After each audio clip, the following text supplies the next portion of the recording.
اي اطلب العلم. انا خريج بكالوريوس درجه اولى اعمال، بزنس كلاس، ايش في؟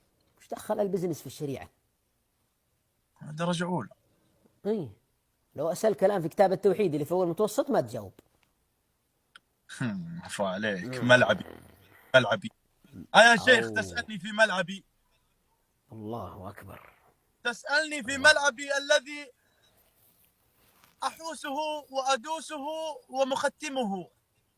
لا لا انت بلا تقول الدوسو، فهمت غلط يمكن. اخطيت. ملعبي ملعب كوره يعني. اه. مالك يا شيخ؟ طيب. طيب يعني تعني ما عاد ودك اطلع مع قستات ولا شيء؟ مرة. مرة. طيب. من في ناس موجودة بالتيك توك يستاهلون انهم يطلعون مع شخص مثلي. الله اكبر يا العملة النادرة، منك كثير مليان.